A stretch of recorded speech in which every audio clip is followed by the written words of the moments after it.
Good morning. Welcome to the third and final day of the Learning Ideas Conference. So thanks for everyone for being here and for making it such an enjoyable week. And that continues. So it's our 17th annual conference and the third and final day of our 17th annual conference. And we're going to get right into what we're here for. So our keynote this morning, we're delighted to have Christina Katopodis here. Christina is a senior postdoctoral research associate at the CUNY Humanities Alliance. Lots of other things on her resume, in her bio. We can't fit them all on a screen. Among many things, she's founder of Engaged and Ready, a project that empowers faculty with anti-racist active learning tools to democratize their classrooms. She's the author of The New College Classroom. I guess that's the one you're co-author with Cathy Davidson. Yeah, so the co-author of The New College Classroom. She's authored and co-authored numerous articles. She's won numerous awards. And really what I want you to do is have time with Christina. So please help me welcome Christina Katopodis. Thank you. All right, awesome. So it wouldn't be a talk with me or with my co-author, Cathy Davidson, if we didn't immediately jump into an activity. So please raise your hand if you've ever had a nightmare about school. I thought that we might get a few, right? Okay.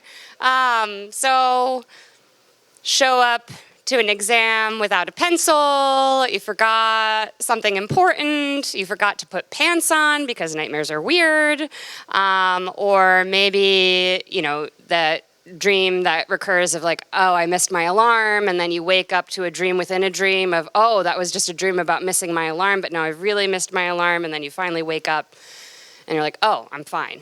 It's actually 15 minutes before I have to leave. And these nightmares can sometimes look like this. This is actually my first actual classroom at Hunter College, CUNY here in New York. And that's when I realized that it's always bring your own chalk.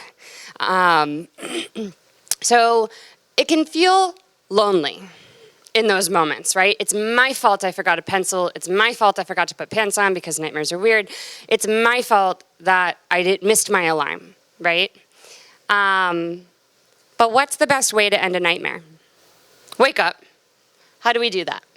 So these nightmares can kind of repeat themselves over and over again, right? And you can imagine my great disappointment when I realized standing in front of that class in that room that I was the source of my students' nightmares, right? As soon as they opened their books and started just transcribing what I was saying, not even their own ideas, not even like the most salient points, just literally writing down every word as if that were a way to absorb all of the information.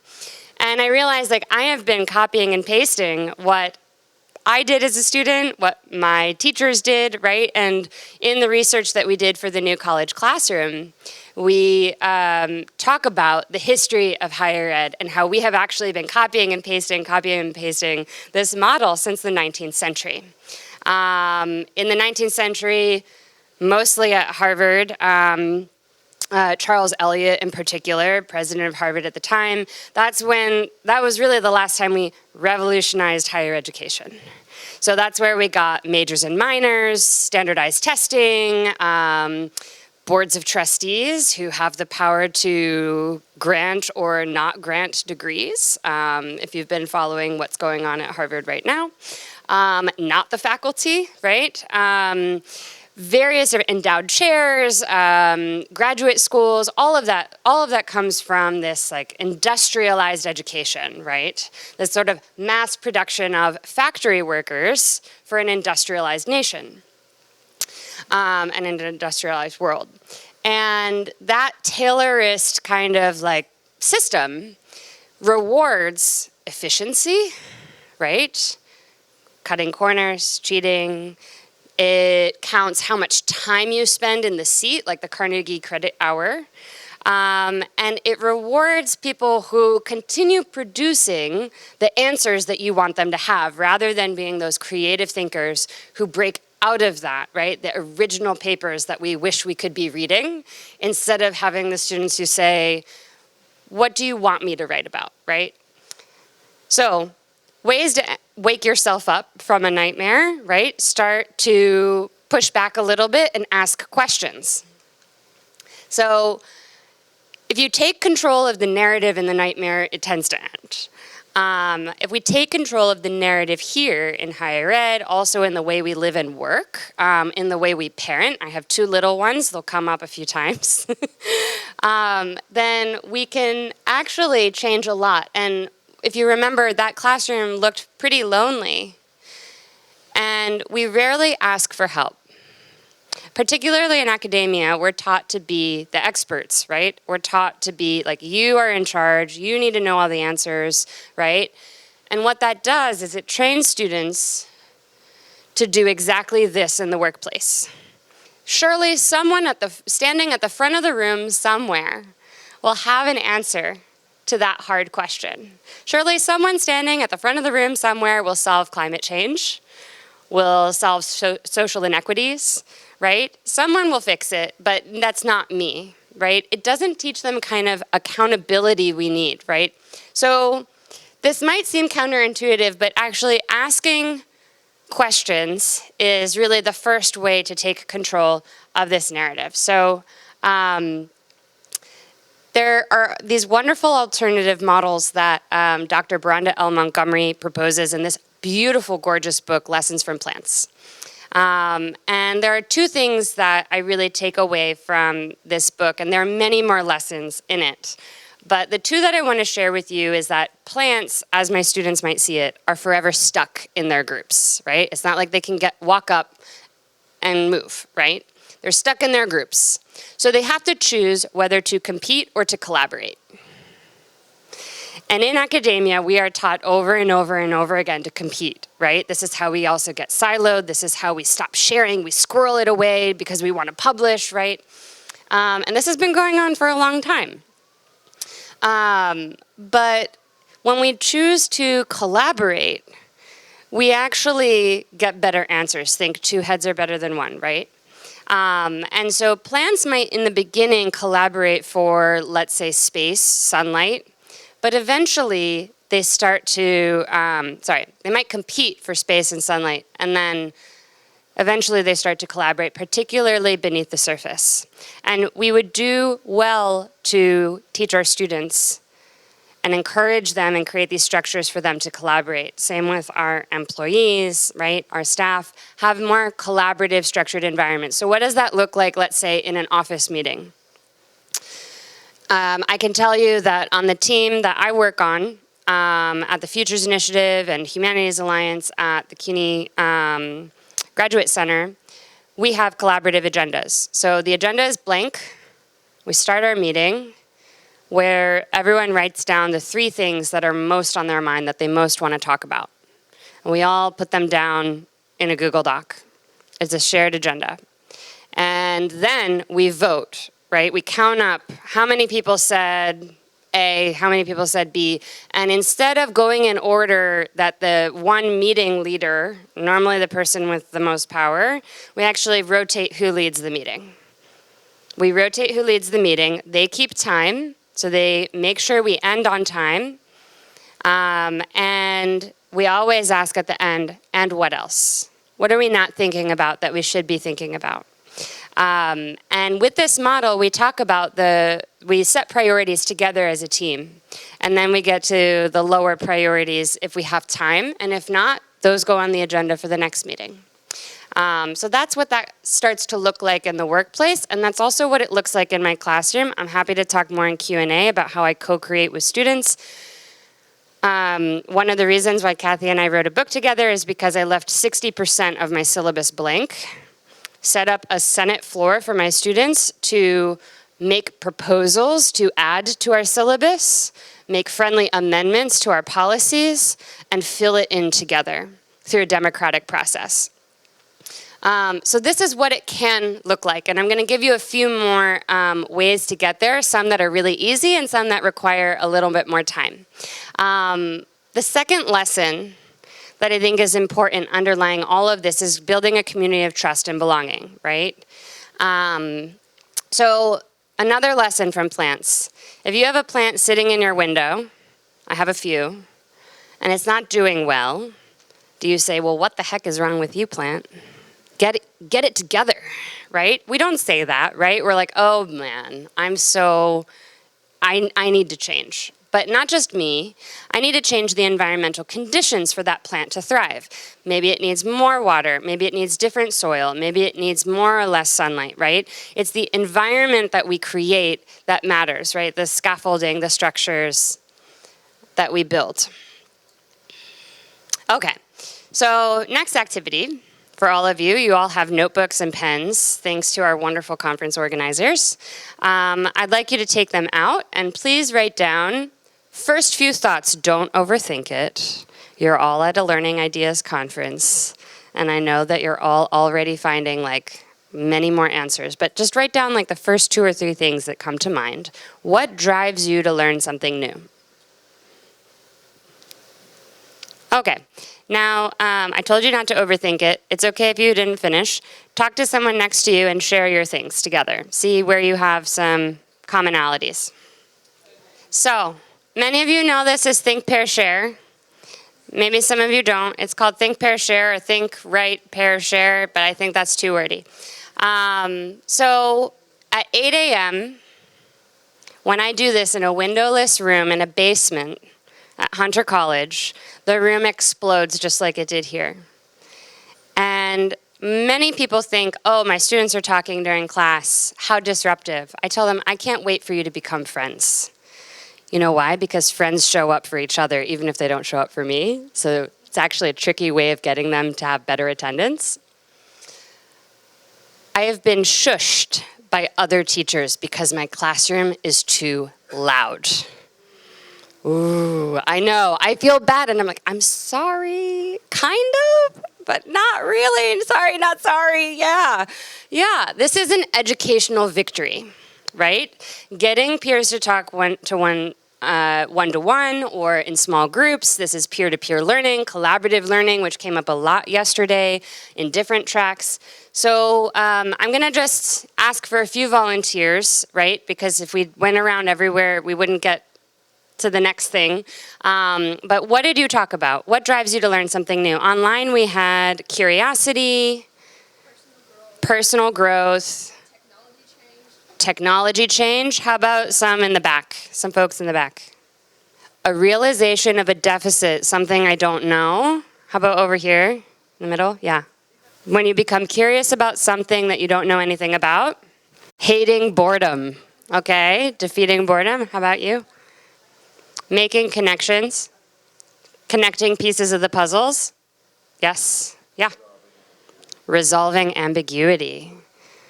When it resonates a situation that you're going through or have gone through, right? It has a personal connection, a usefulness, genuine curiosity. The reward we get for being the smartest person in the room, fair point. What else? Anything we haven't mentioned? You don't want your students to be disappointed when they know something and you don't know something, but they also kind of love to be the smartest people in the room too, which is like, Joy, someone said joy. The sharing of joy. Audre Lorde, yes. Who else? Anything else? Knowing yourself.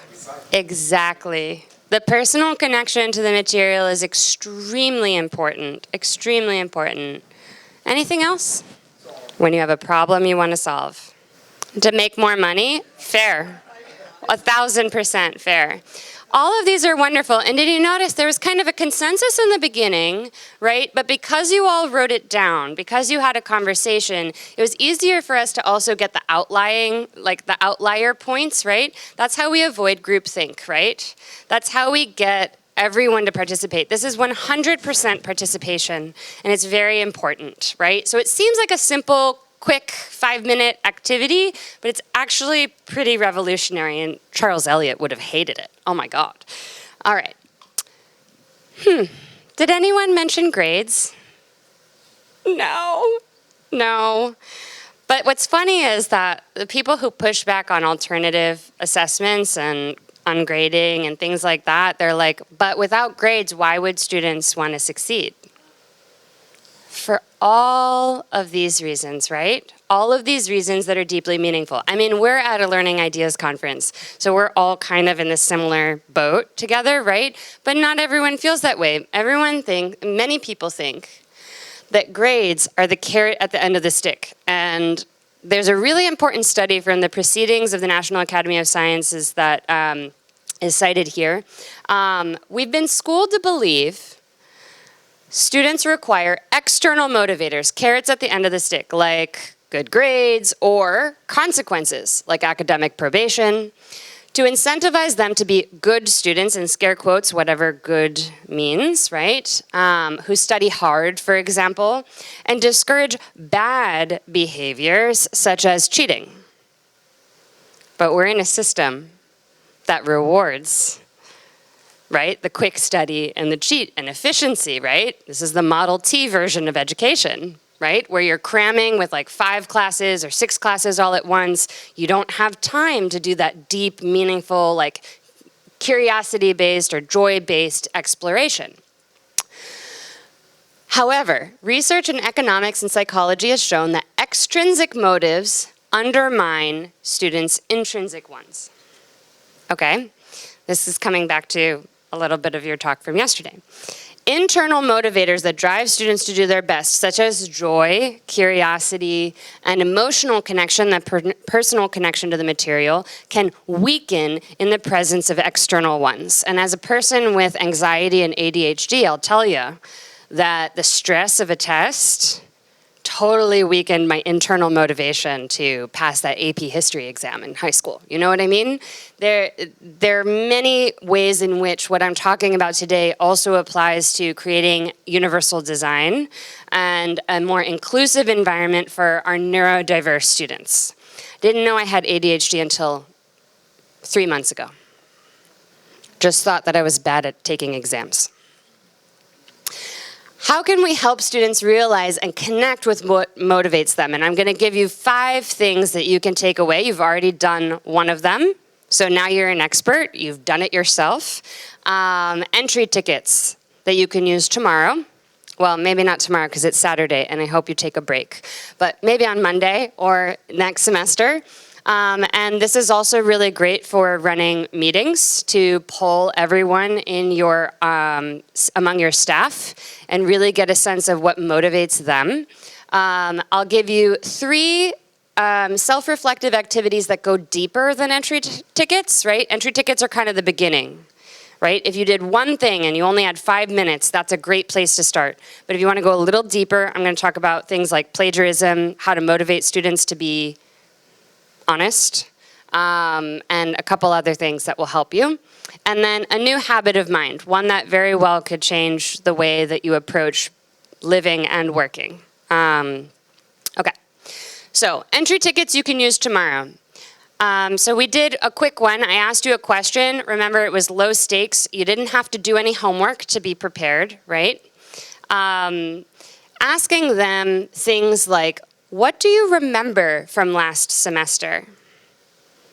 Right? Many of it, like if you teach like Chem 2, what do you remember from Chem 1? What was tricky? What do you want to review again this semester? Right? And let's say you're in a meeting with one of your staff members and it's their quarterly review, or it's their, maybe you do twice a year, once a year. What do you remember from last time? Like, what was tricky about accomplishing those goals that you had for yourself? You know, these are easily applied. What do you want to learn? What are you curious about? And don't be surprised if students pause for a minute, because no one has ever asked them this.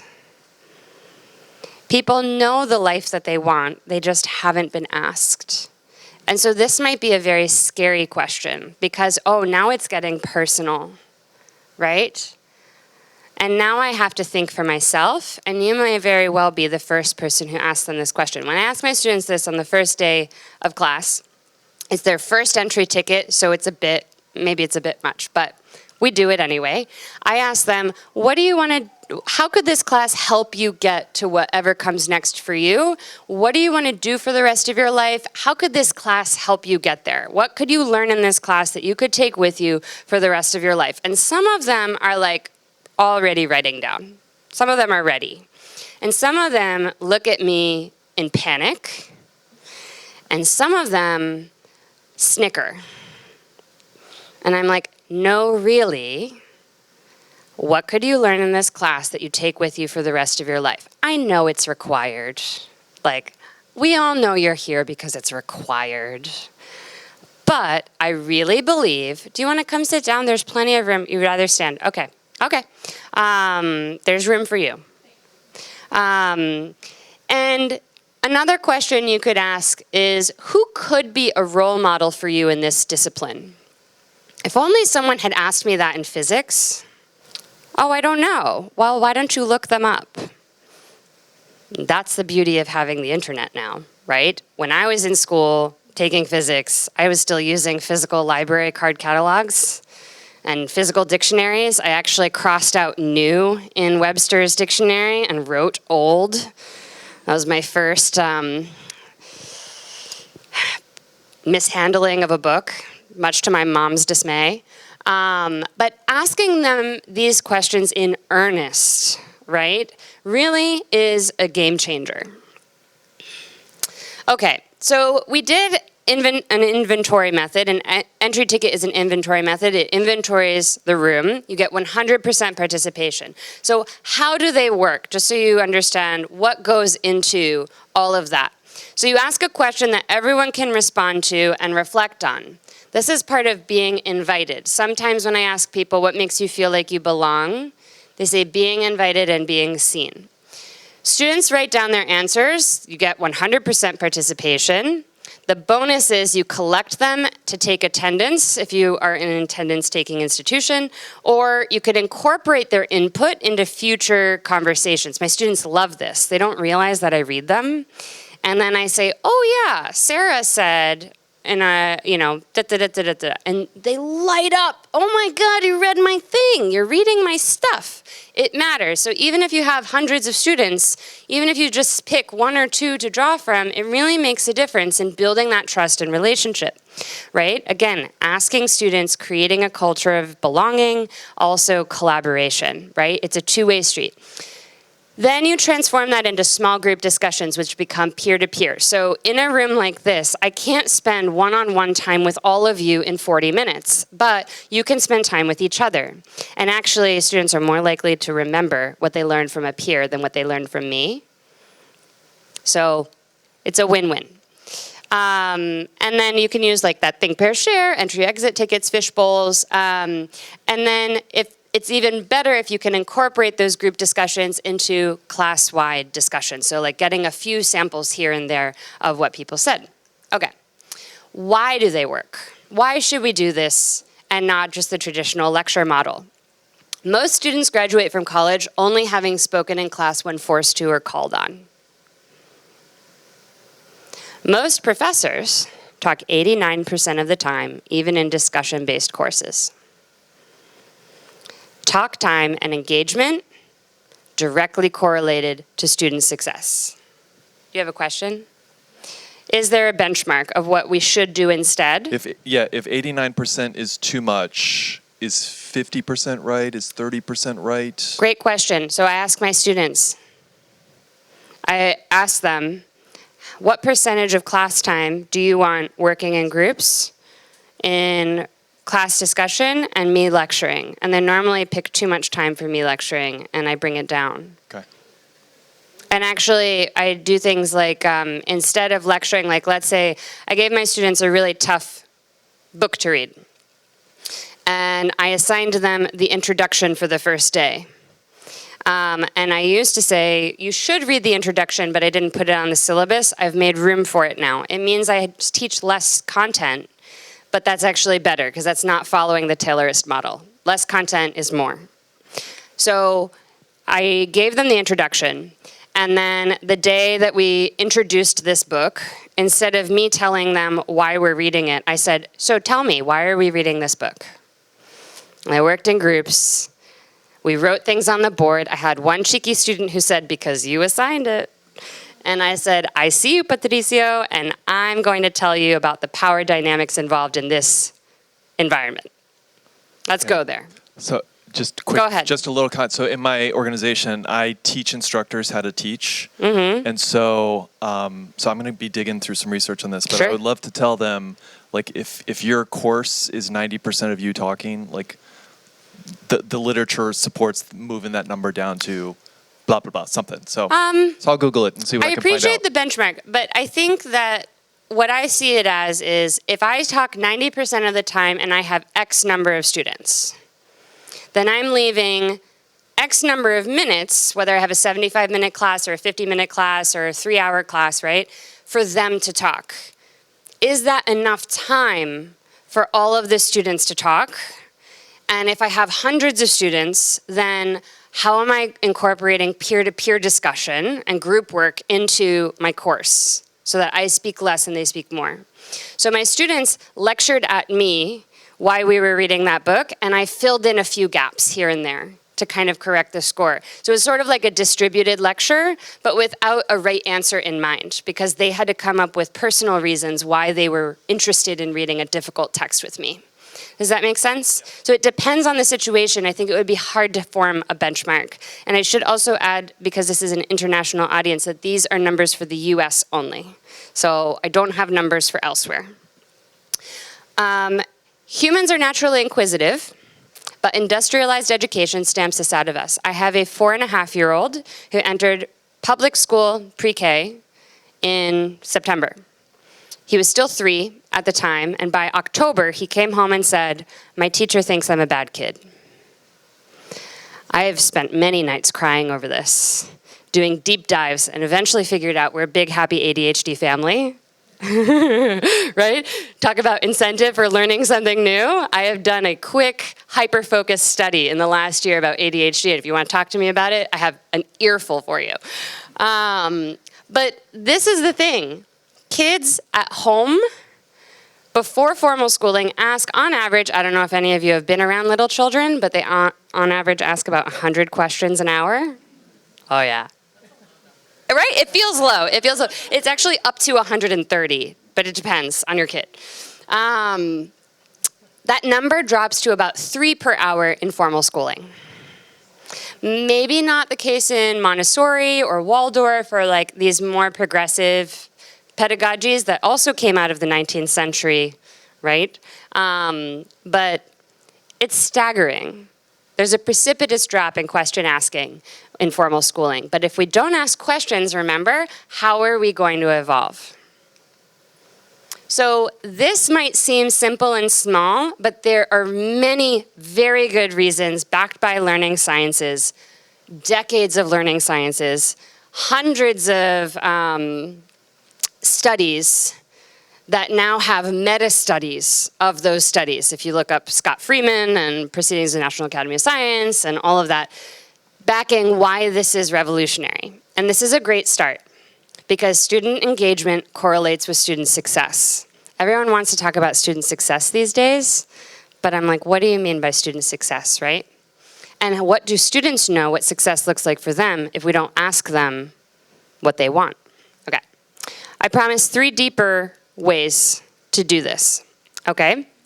Ask students to share 3 learning goals at the outset. So this is also where I take my liberties as someone who teaches writing and literature, but I think this is useful in all disciplines because everyone needs to know how to write a cover letter, right?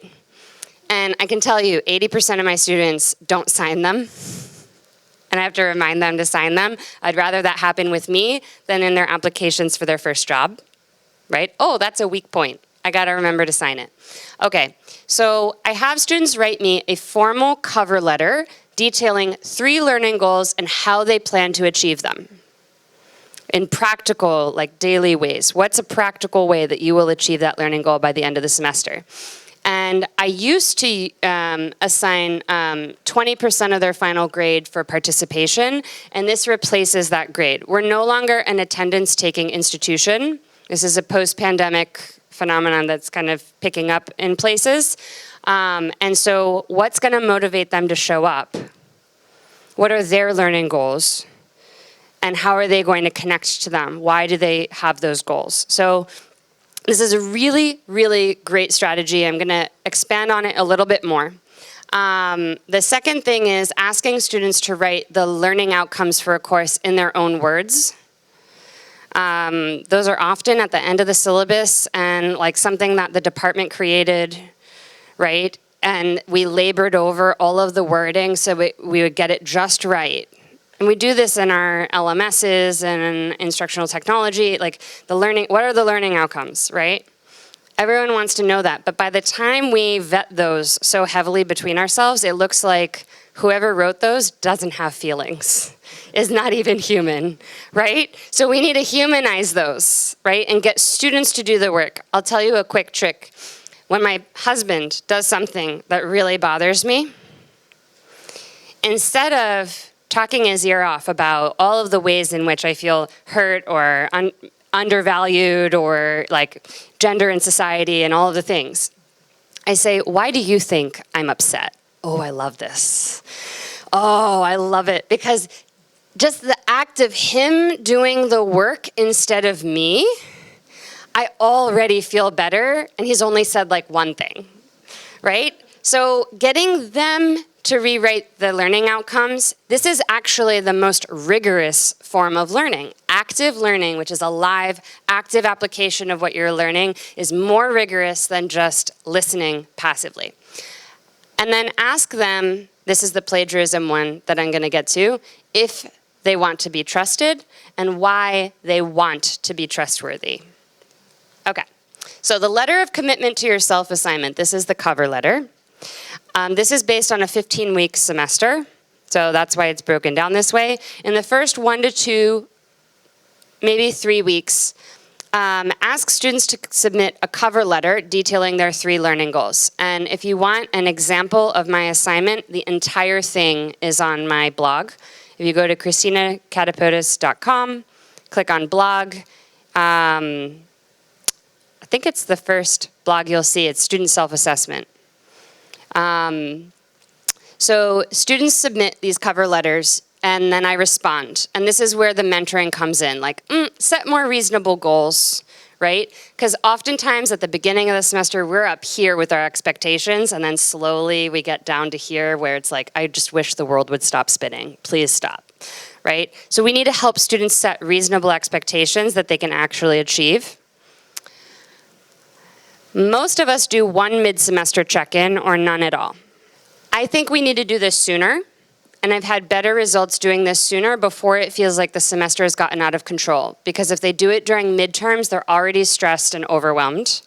So just a few weeks later, I give them a form asking them, and again, this is on my website. Jesse Stommel also has a similar process for those who follow him. But I ask them, what work have you put in? Have your goals changed? And some of them are like, it's okay for them to change? I'm like, yeah, it's okay for them to change. One of the reasons why we see a lot of white male students in the US dropping out of school, out of college, is because they come in with one major in mind, it doesn't go as planned, and then they drop out. They don't realize I could change majors. So this is big. This flexibility, and we have to be flexible in this crazy, insane, exponentially changing world, right? We have to be flexible and adaptable because most jobs now will be obsolete in 10 years, right? So this is important. So this is an important intervention early on. Then I just kind of send them an email because I have too many students. I can't do one-on-one meetings. It takes too much time. I can't do it. I send them an email reminder. Hey, remember those learning goals? Look back at them. How's it going? Here's some data.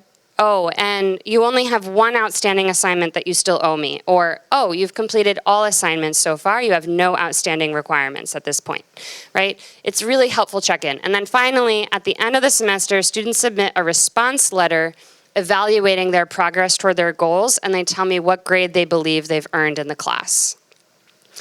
We've already done some intervention in the mid-semester check-in about how you think you're doing matching how I think you're doing. With that, what work have you put in? Okay, so that's a great assignment, and it works in different disciplines. So I'm the founder of Engaged and Ready. It's a faculty cohort. We meet every week of the semester as faculty are working on new active learning strategies in their courses. So Maisa Taha, she's associate professor of anthropology at Montclair State University, did this in the spring semester. She was in my fall cohort. She did it in the spring semester. And this is what she told me. I am finding that reading these students' cover letters is just an amazing experience in getting to know where they are coming from and who they are and want to be. And Maisa, the semester before that, was really struggling with people not showing up to class, not understanding student incivility, like keeping their earbuds in when they show up, like not understanding her students and getting frustrated and doubting herself as an educator, rather than being the sturdy leader she wanted to be, right? But this cover letter process offers the structure and the scaffolding, right, that you can create that two-way street of collaboration and mentoring. All right, the second thing was learning outcomes. So Shiro Withinachi, she teaches econ and applied statistics at Queens College at CUNY. And this is what she does. She has her course learning outcomes and then matches those to career readiness competencies. So students understand how these directly link to what they will apply in their career and then where they will be assessed in the syllabus, in the course, on those learning outcomes and competencies. And most of you already know these, but just in case, what are career readiness competencies? You could look at NACE, that's my preferred resource. They give detailed examples of what this might look like in your career, but Deloitte also has the Future of Work Institute. They have their desired skill sets, and many of them match, but they're slightly different, so I think it's a good compare-contrast. Okay, what can you do? You can create your own table, or you have learning outcomes for the course on one side. And then you leave room for students to rephrase them in their own words. So they change these learning outcomes to things like from students will, to we will, right? What a humanizing act to just change it to the first person plural. Okay, this is a really important process. You can do it in several ways. You could give students sticky notes, not even looking at the course outcomes, and just tell you theirs. Put them up on the board, do a gallery walk, whatever you want to do. Or you could give them the learning outcomes and work in small groups on each one to rewrite it and then get the class to approve them. If you're in a position where it's too strict and you can't revise the learning outcomes, you could just consider the rephrased ones as additive, right? And then you could do the career readiness competencies, maybe also with students' goals, if you have time. This takes time, right? But it's a great activity to do on the first day of class, rather than rattling off the syllabus like a list of terms and conditions in fine print. And then you can also talk about assessments and where they map out. Okay, so rattling off, yeah, question. How do I guarantee that the learning outcomes that students come up with will be characterized in the, sorry. Right. Am I able to teach them within those learning outcomes what I've prepared? Yeah. Give you two examples. One is how I started with co-creation, which is I gave students one blank unit on the syllabus rather than 60%. And I said, I want you to write voluntarily 300-word proposals for how we should fill in this day or this unit of the syllabus. Voluntary, 100% participation. Didn't expect that. Can't promise that will happen for you, but I was surprised. I know there's a session later today about the addictive nature of student agency in learning. I can't wait for that talk. And they proposed things, and then we decided on criteria together as a class for voting, and then they voted on the results. So I was willing to give up some of my instruction, or make room for them in some of my instructional plan. And then I really had to turn on a dime and use every tool in my arsenal to respond to them. And it was one of the most rigorous forms of teaching, and it led to me doing far more scholarship. It influenced my scholarship and my trajectory as a scholar. So it also was the most rigorous form of scholarship and teaching integrated together for me. So the answer is, I expanded. The other example I'll give is someone who didn't have room to change their syllabus the way that I did. I had the support of my department. And he asked students, what theme would you like to focus on, right? Like, what question or theme would you like to focus on? College students, traditional aged, said love. And he was like, oh my God, of course. I forgot that most of you are wondering, what is it like to be in love? How do you know you're loved back? What does that feel like? You're 18. Oh my God, right? It's that, like, you don't expect what a 4-year-old is going to do. You also don't necessarily expect what an 18-year-old is going to say. And you don't necessarily expect what adult learners are going to say either. So a theme, and then he said to me at a conference after doing this experiment, I had never studied love in this context, and I had to go do all of this research, and now I'm writing this book, and the same kind of thing, right? Inspiring him to expand. And it was one of the most interesting. We talk about student motivation, but I love this because it fills me up. I feel motivated. I feel excited to show up to work. And I don't get students at the end of the semester with this cover letter assignment complaining about grades, which drains me so much. So I try to do more of the things that excite me that I love. So that's my response. Is it more work? Yes. Does it feel like work at the time? It feels more like fun. I have more fun. I also have ADHD. So I know that this is part of how my brain works, because getting me to show up and do something I don't love is extremely difficult. So it's a little bit of it's a little bit of both and. You could spend more time grading and not enjoying reading unoriginal essays, or you could spend time doing the things that fill you up. I want to move forward and talk about plagiarism really quick. Let me just check this. Okay.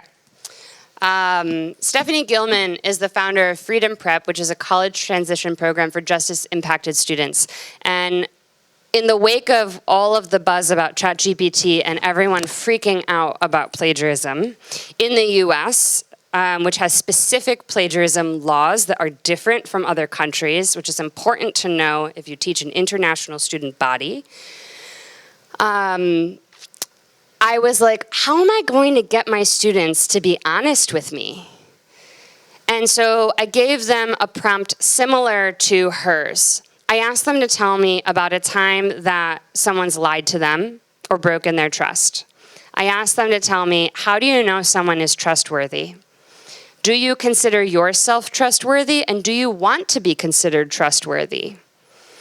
And they gave me these stories of betrayal and trust issues, and I was like, oh my God, first of all, I'm really sorry, right, that this happened to you.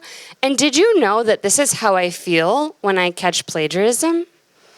And I tell them, I was like, I actually turn bright red, I can feel my face flush, I get into full body sweats, and I get so upset that you didn't come to me first, and that I found out this way that you were struggling, that you lied to me. So please don't do that. Come to me. Not a single case of plagiarism. Not a single one. They just didn't think about it. And all I'd been doing before then, up until that moment, fall of 2023. So I've been doing it a different way for a long time. don't plagiarize, I'm gonna have to report you, all of the scary, big scary language. And what we know about the brain is that it shuts down. It's a fear response. And this is leading with connection. And that's different. So that's how I handled ChatGPT. And I played with it with them in the classroom. Okay, oh, this looks weird. Okay, that's all right. I remember what it says. Okay, so just raise your hand. I'm not going to make you stand up because it's warm in here. I've talked enough. Raise your hand if you consider yourself a leader. Can keep them raised, okay? Step up person, fixer, problem solver, mentor, teacher. Okay. I mean, it's a learning ideas conference, right? There's a reason you're here, okay? Well, I have some disappointing news. A fixer creates a messer-upper, right? A problem solver creates a problem child or adult, a problem staff member. A leader creates a follower, right? There's this other side to it, right? Oh boy, was I disappointed when I found this out. So I want you to open up your calendars. I use Google Calendar. That's my life. It's how I organize things. And I want you to set a regular calendar reminder that repeats once a week. Maybe set it for Monday so that you can apply it for the rest of the week. I want you to pick one of these questions. This is from Michael Stainer's The Coaching Habit. Great book, great advice. I really like his work. And it's instead of jumping in with a fix, jumping in with a solution, what if we try this? Instead, I want you to ask a question. This is a new habit of mine that could change the way you live and work. It's the way I work with my kid, who can't get into bed at bedtime, no matter what I do. And finally, after an hour of crying in the bathroom, I told him, why don't you want to get into bed? What's hard about bedtime for you? And my kid said, I hate the walls. I want to paint them blue. And that's how I ended up at Lowe's the other weekend. And I can tell you, it's a beautiful midnight blue, and he gets into bed. I would never have imagined that was the reason. Never imagined it. So ask a question instead of trying to solve a problem. If you can slow yourself down for just a second, what's on your mind and what else? Because the first thing is normally not the real answer. What's the challenge for you? Focus on what the person can control. This is great for staff. What do you want? Like, what do you want to get out of this? What can I do to help? And that's actually a trick question. Love Michael Stainer. He says it's a trick question because most people realize that just talking to you is enough and that they have work to do. What does better look like and what's the destination? So just pick one of these and set a calendar reminder that you dismiss until it becomes your first response to ask a question. We started with asking students questions and staff. We're ending with asking questions. All right. And your exit ticket is what's one thing, you can write it down in your notebook, ideally. What's one thing that you're still thinking about from the whole conference, not just from today, and or something you might implement in your classroom or office, depending on where you work. Just write it down. There's a reason why you're going to write it down. What's one thing you're still thinking about? And if there's nothing, remember, low stakes. If there's nothing, then what should we be talking about that we haven't talked about yet today or in the past few days? What should we be talking about? Another great exit ticket for staff and students. And the reason you're writing it down is because the thing you write down is the thing you are most likely to remember from the whole conference, because it's metacognition. You might forget everything else except for what you write down now. Questions? That's it for me.